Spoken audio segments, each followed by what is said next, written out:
कि हम जिस भी संत ऋषि से संबंध हुआ, जिससे हम मिले, उन्होंने जैसा भी ज्ञान दिया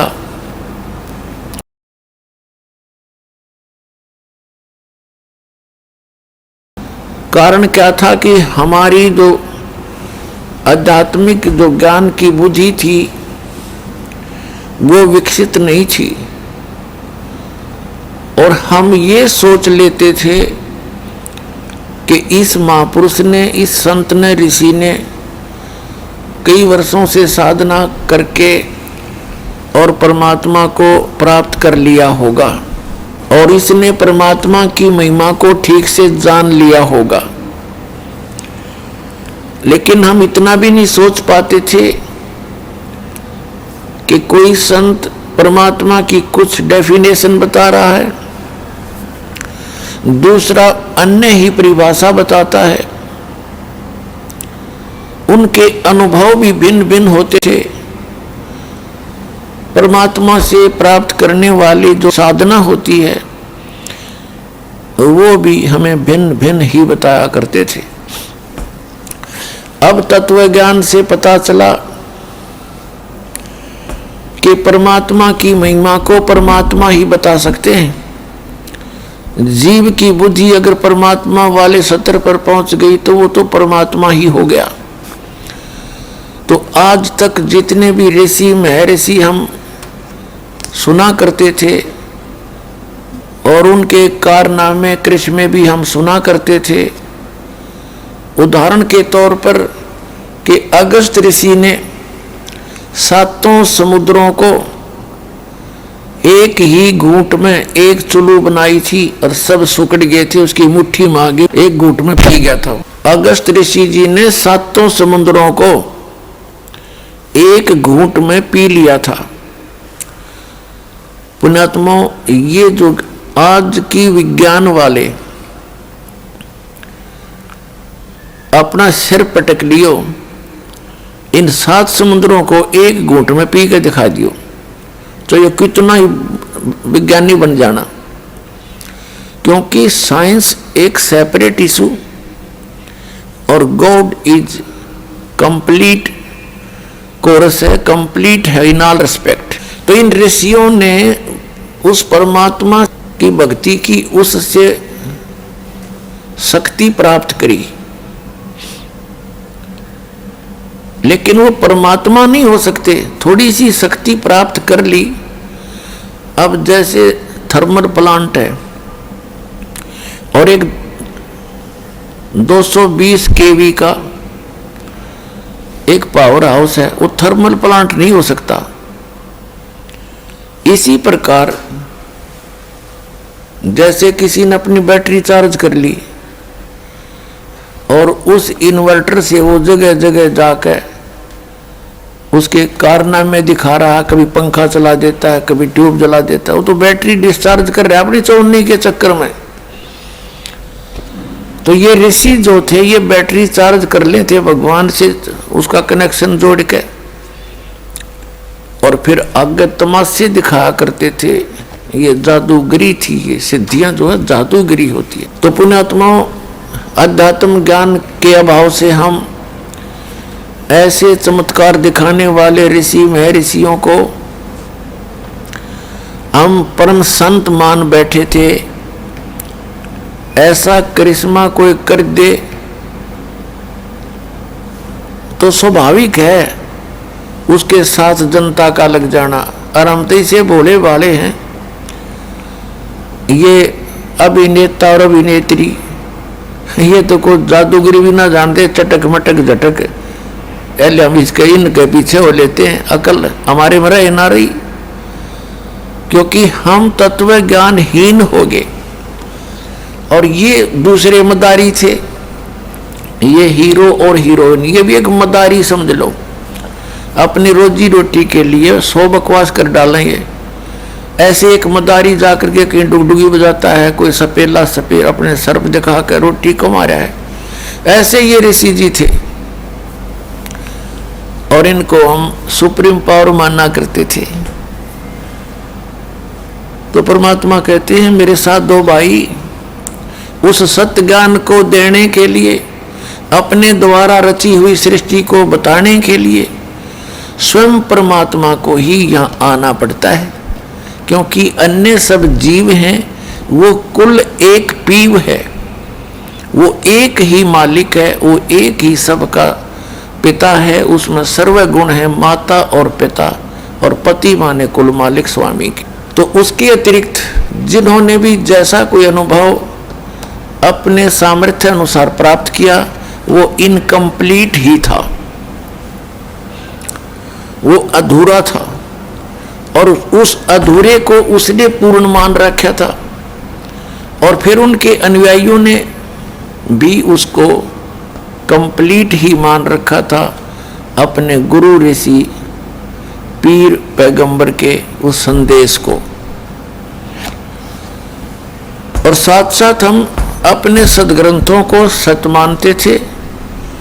सदग्रंथ कौन कौन है? पवित्र चारों वेद, ऋग्वेद, यजुर्वेद, सामवेद, अथर्ववेद और श्रीमद् भगवद गीता, 18 पुराण, इन सभी को हम अपने सदग्रंथ मानते थे और सत्य मानते हैं, थे भी, हैं भी, मानते भी। और हम ये भी मानते थे कि जितने गुरु ब्राह्मण, ऋषि मंडलेश्वर, पीर महंत, ये इन्हीं सदग्रंथों के अनुकूल ज्ञान हमें दे रहे हैं, क्योंकि वो रेफरेंस इन्हीं का दिया करते थे। तो हमें कोई प्रॉब्लम नहीं आई, हमने कोई डाउट पैदा नहीं हुआ कि ये झूठ बोल रहे होंगे। अब परमात्मा ने आके 600 वर्ष पहले उस तत्व ज्ञान को स्वयं परमात्मा स्वयं आकर ज्ञान बताते हैं। श्रीमद् भगवत गीता अध्याय नंबर 4 के श्लोक नंबर 32 में स्पष्ट किया कि अर्जुन, जो तूने इस श्रीमद् भगवत गीता अध्याय नंबर 4 के श्लोक नंबर 25 से लेकर 30 तक जो ज्ञान सुना, समझा कि जितने भी साधक हैं अपनी अपनी साधनाओं को करते हैं। जैसे कोई तो देवताओं की पूजा ही करता है, और कोई व्रत रखता है, कोई योग अभ्यास ही करता है, कोई स्वाध्याय करता है, और कोई तीक्ष्ण यानी हिंसावादी व्रत रखता है, जैसे मुंह पर पट्टी बांध ली, नंगे पैरों फिरता है। और ये सभी अपनी अपनी साधनाओं को सत्य मानते हैं, पाप नाशक मानते हैं। फिर चौथे अध्याय के 32वें श्लोक में कहा कि इन यज्ञों की जानकारी, यज्ञ माने धार्मिक अनुष्ठानों की जानकारी विस्तार के साथ ब्रह्मण मुखे, यहां इन गीता अनुवादकों ने ज्ञान नहीं था, अनर्थ कर डाले। ब्रह्मणे मुखे एक मूल पाठ के अंदर ब्रह्मणे मुखे शब्द है, इन्होंने ब्रह्मणे मुखे का अर्थ कर दिया वेद की वाणी, वेद की वाणी। अरे ब्रह्म का अर्थ वेद करें, अकल मारी जा रही इनकी। ब्रह्म तो परमात्मा का बोधक है, ब्रह्म। और जैसे हम देव कहें, अल्लाह कह लो, गॉड कहो, ब्रह्म तो गॉड है। और उस ब्रह्म का जो विधान है वह वेद है। जैसे राजा है, राजा का संविधान अलग से है जिसमें कुछ नियम होते हैं, राजा अलग है जो उसको मेंटेन करवाता है, उसको लागू करता है। तो ब्रह्मणे मुखे का अर्थ है सच्चिदानंद घन ब्रह्म की वाणी, जो उस परमात्मा ने स्वयं अपने मुख कमल से बोली है। अब पुण्यात्माओं, या मेर करी है दाता ने आपके ऊपर कि ऐसे उपकरण बनवा दिए कि आप पंडाल में बैठे, घर बैठे अपने इन सदग्रंथों को देख सकते हैं और समझ सकते हैं, आसानी से निर्णय ले सकते हैं। पहले क्या करते थे, सब अपनी अपनी डफड़ी बजाया करते थे। 2 वक्ता बैठ जाते थे और अशिक्षित श्रोता होते थे, और शिक्षित वो विद्वान ब्राह्मण गुरु ऋषि महर्षि होते थे। सदग्रंथ दोनों के एक ही होते थे, और जिसने ज्यादा स्पीडते और बिना डटे लगातार संस्कृत भाषा बोल दी, श्रोताओं ने ताड़ी पीट दी, वो चाहे कितना अज्ञानी था वो विजयी सिद्ध हो जाता था। अब पुण्यात्मा वो रेफरेंस देते थे सदग्रंथों के और ज्ञान देते थे अपने घर के। वो रेफरेंस दिया करते थे सदग्रंथों का और ज्ञान दिया करते अपने घर का। अब जैसे श्री ब्रह्मा जी, श्री विष्णु जी और श्री शिव जी, इन्होंने हमारे को ये ऑलमाइटी बता रखे थे कि ये सर्वशक्तिमान है, इनके कोई माता पिता नहीं।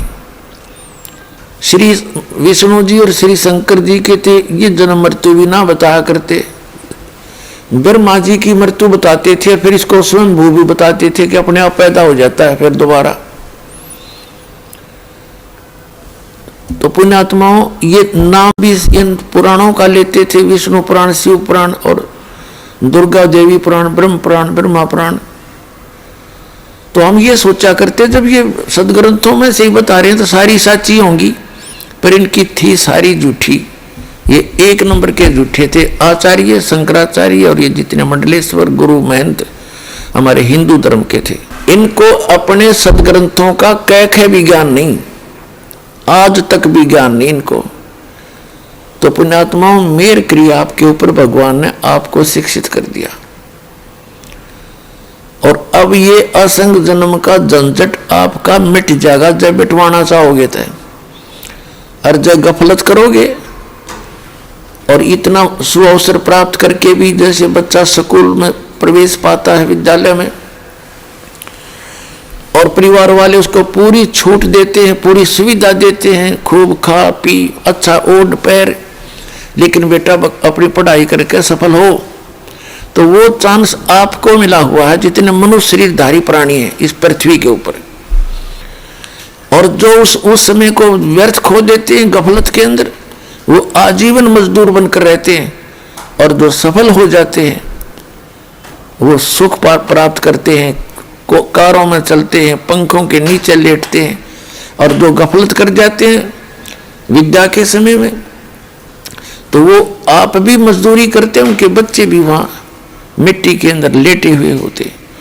तो पुण्यात्माओं यदि आप ईब चूक गए इस गोल्डन चांस को, ये गोल्डन चांस है चारों युगों का, ये प्राइम टाइम है उस भक्ति का, मोक्ष का। इसमें कंप्लीट कोर्स आपको दिया जा रहा है। पहले आंशिक साधनाएं दी जाती थी जिससे केवल आप इस जन्म मरण के चक्कर में रहते थे, मानव शरीर अधिक प्राप्त हो जाते थे। तो अब परमात्मा ने ये समय दिया है, तो अब आप इसको चूकना नहीं और अपना कल्याण करा लेना।